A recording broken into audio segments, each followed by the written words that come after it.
So এখনও কিন্তু curfew চলতেছে, কিন্তু কারফিউটা অনেকটা শিথিল। মানে হচ্ছে 10টার পরে যদি আপনি বের হন তাহলে কিন্তু আপনাকে আইন শৃঙ্খলা বাহিনী ধরতেই পারে যে আপনি কেন। Hello everyone, this is Shaon, welcome new another blog. আজকের ব্লগটা একটু স্পেশাল হতে যাচ্ছে, কারণ হচ্ছে এখন রাত বাজে প্রায় 9টা প্লাস। তো কথা হচ্ছে রাতে কেন আমরা এখনও মতিঝিলে আছি সেটা হচ্ছে বিষয়। তো আমাদের কাজ শেষ করতে মানে আসলে সেলসে কাজ করলে যেটা হয়, কিছু কিছু কাজ অনেক সময় পেন্ডিং থাকে। সো সেটার জন্যই কিন্তু আমরা এখনও মতিঝিলে আছি। আর মতিঝিলে যে আছি এখানে যেটা বের হয়ে মানে 9টা প্লাস টাইমে বের হওয়াতে যেটা মনে হচ্ছে, কারণ এখন কিন্তু ছাত্র আন্দোলন নিয়ে দেশে অনেকটা অস্থিরশীল এবং আসলে অনেক ঝাইঝামেলা হচ্ছে, যেটা আসলে খুবই খারাপ লাগে বিষয়টা নিয়ে কথা বলতে গেলে। তো বিষয়টা নিয়ে কথা বলতে গেলে খারাপ লাগলেও কিছু করার নেই, বলতেই হবে। দ্যাটস ওয়াই আমরা যারা এই যে রাতে বের হই এইটা নিয়ে আজকে কথা বলবো। আমরা এখন রাত 9টা বাজে, আজকে হচ্ছে জুলাই মাসের 31 তারিখ। সো এখনও কিন্তু কারফিউ চলতেছে, কিন্তু কারফিউটা অনেকটা শিথিল, যার জন্য হয়তোবা এরকমের বোঝা যাচ্ছে না। আর বোঝা যায় একটা হেলমেট পড়ে গেছে ভাই, হেলমেট পড়ে গেছে, হেলমেট। সো আমরা কথা বলতে বলতে কিন্তু আসে উল্টোপাল্টা গাড়ি আসে রে, চলে আসছি শাপলা চত্বরে। তো যে কথা বলতে গিয়েছিলাম, রাত 9টার পরে যখন বের হওয়া হয় আর ধরেন আমার বাসায় যাইতে প্রায় 1.5 ঘন্টা টাইম লাগবে, এরকম অনেক রোড অনেক সিচুয়েশন থাকে। এখানে অনেক ট্রাফিক পুলিশ আর অনেক যানজটও থাকে, আজকে অবশ্যই নেই।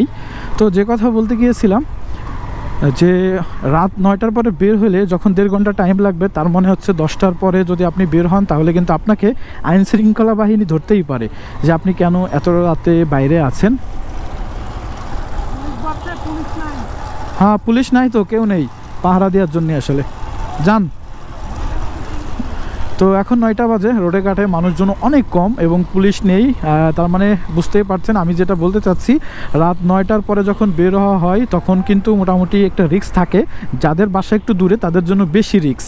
আর রিস্কটা আসলে দুই ধরনের। একটা হচ্ছে যেহেতু এখন ছাত্র আন্দোলন নিয়ে কিন্তু অনেকটা মানে সবাই ঝাইঝামেলার মধ্যে দিয়ে আছে। এমনকি আমি শুনেছি আর কি, দেখিনি, আমার কোনো এরকম কিছু ঘটনা ঘটেনি।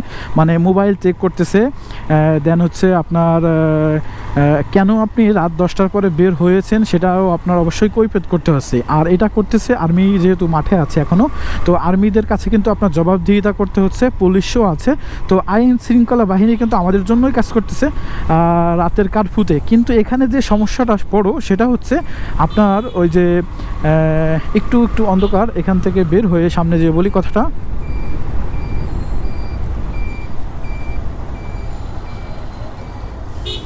বৃষ্টি হয়েছিল আজকে, যার জন্য এখানে পানি আছে। তো আসলে আপনাদের যে মূল বিষয়টা নিয়ে আলোচনা করতেছি সেটা হচ্ছে এই সিচুয়েশনে কিন্তু হিউজ পরিমাণ ছিনতাইকারী বেড়ে গেছে। আর তার প্রমাণ হচ্ছে আমি নিজেই, যেমন হচ্ছে আমার একটা চাচা, সে যেদিন প্রথমে আসলে নেটওয়ার্ক বন্ধ হয় সেই দিনেই উত্তর আজমপুর থেকে ছিনতাইকারীর হাতে পড়ে। অ্যান্ড ও হচ্ছে আজমপুরের রাস্তা দিয়ে বাসা আসতেছিল, আর গাড়ি ঘোড়া বন্ধ থাকায় রাত 12টা প্লাস হয়ে যায়, যার কারণে আক্রমণের শিকার হয়। তো ওই ছিনতাইকারীরা 4 জন ছিল, হঠাৎ করে এসেই কিন্তু পকেটে হাত ঢুকাই দেয়। তখন সে অবাক হয়ে যায় এবং মানে একটু ভয়ও কাজ করে।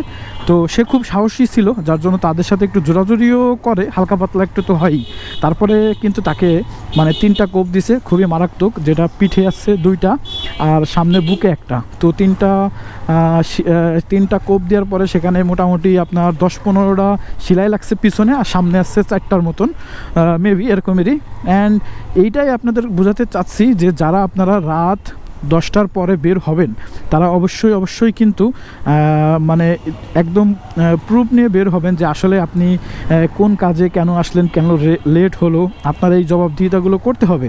যদি সবথেকে বেশি যেটা ভালো হয় আমার মতে, যদি আপনার ওই অফিসের বা ওই যে এলাকাতে আছেন রাত 10টার পরে না বেরিয়ে ওইখানে কোনো আশেপাশে কোনো জায়গাতে আপনি থাকতে পারেন, সেটা আমার জন্য বা আমি মনে করি সবার জন্য বেটার হবে।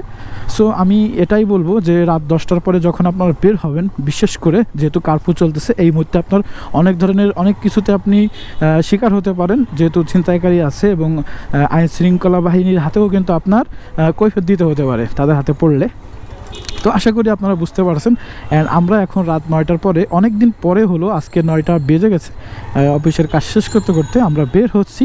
আর বের হওয়ার পরেই আমার কাছে এই জিনিসগুলোই মনে হলো, আর আমি সেই মনে হলো এই জন্য আসলে আপনাদের মাঝে এই কথাগুলো শেয়ার করলাম। সো আশা করি আপনারা সবাই বুঝতে পারতেছেন আমরা অনেকটা আমাদের মানে এলাকার কাছাকাছি চলে আসছি। সো আমাদের হয়তো বা আর কোনো রিস্ক নেই, এবং আমি যেখানে থাকি সেখানে সব জায়গায় মোটামুটি একটু গ্যাদারিং কম, যার কারণে কোনো প্রবলেমও হওয়ার নেই। সো আশা করি জনগণরা বুঝতে পারছেন। তো আজকের ভিডিও এখানে শেষ করতেছি। আল্লাহ হাফেজ, বাই বাই, টাটা। দেখা হবে নতুন আরও একটা ভিডিওতে। সে পর্যন্ত আপনারা সবাই ভালো থাকুন, সুস্থ থাকুন এবং এই মুহূর্তের জন্য সতর্কতার সাথেই চলাফেরা করুন।